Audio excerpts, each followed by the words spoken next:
Assalamualaikum warahmatullahi wabarakatuh. Salam sejahtera semuanya. Selamat datang di channel YouTube saya. Ini adalah sebuah channel pendidikan di mana isinya mengenai materi pembahasan dari sejarah kebudayaan Islam. Sebelumnya saya mohon dukungannya dengan cara subscribe channel ini. Kemudian kalau kalian suka dengan apa yang saya buat, silahkan like.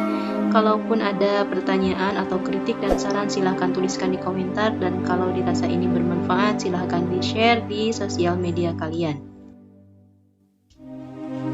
Biografi Salahuddin Al-Ayyubi.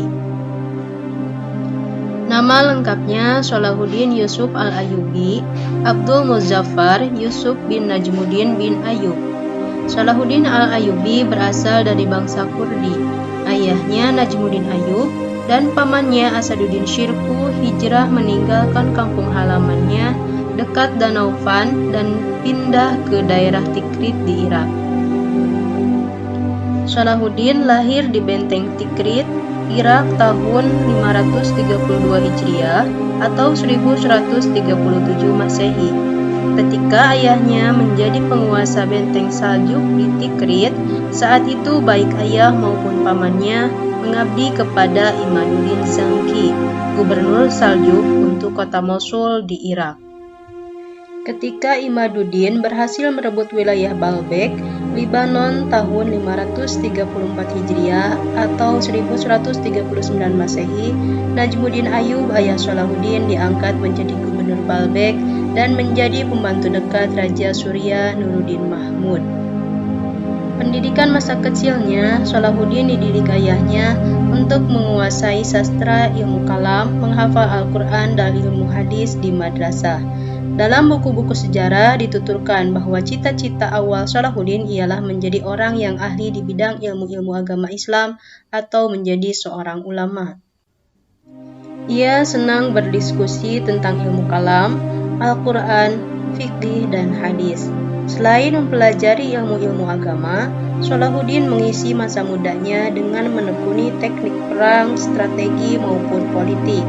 Setelah itu, Salahuddin melanjutkan pendidikannya di Damaskus untuk mempelajari teologi Sunni selama 10 tahun dalam lingkungan istana Nuruddin. Dari kecil sudah terlihat karakter kuat Salahuddin yang rendah hati, santun, serta penuh belas kasih. Salahuddin tumbuh di lingkungan keluarga agamis dan dalam lingkungan keluarga kesatria. Dunia kemiliteran semakin diakrabinya setelah Sultan Nuruddin menempatkan ayahnya sebagai kepala divisi milisi di Damaskus. Dan pada umur 26 tahun, Salahuddin bergabung dengan pasukan pamannya yaitu Asaduddin Syirkuh dalam memimpin pasukan muslim ke Mesir atas tugas dari gubernur Suriah yaitu Nuruddin Zangi untuk membantu Perdana Menteri Daulah Fatimiyah yaitu Perdana Menteri Syawar menghadapi pemberontak dan penyerbuan tentara Salib. Misi tersebut berhasil. Perdana Menteri Syawar kembali kepada kedudukannya semula tahun 560 Hijriah atau 1164 Masehi. Salahuddin semakin menunjukkan kepiawaiannya dalam kepemimpinan. Ia mampu melakukan mobilisasi dan reorganisasi pasukan dan perekonomian di Mesir, terutama untuk menghadapi kemungkinan serbuan bala tentara Salib. 3 tahun kemudian, ia menjadi penguasa Mesir dan Syria dan merevitalisasi ekonomi, reorganisasi militer, dan menaklukkan negara-negara muslim kecil untuk dipersatukan melawan pasukan Salib.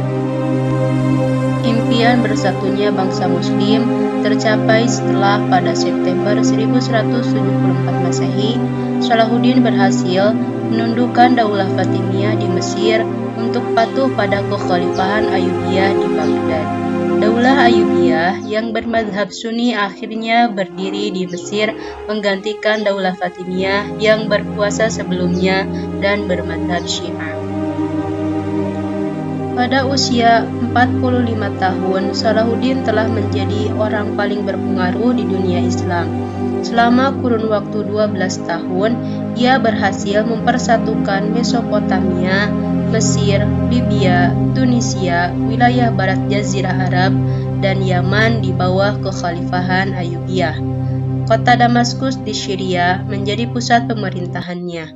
Salahuddin wafat di Damaskus pada tahun 1193 Masehi dalam usianya 57 tahun.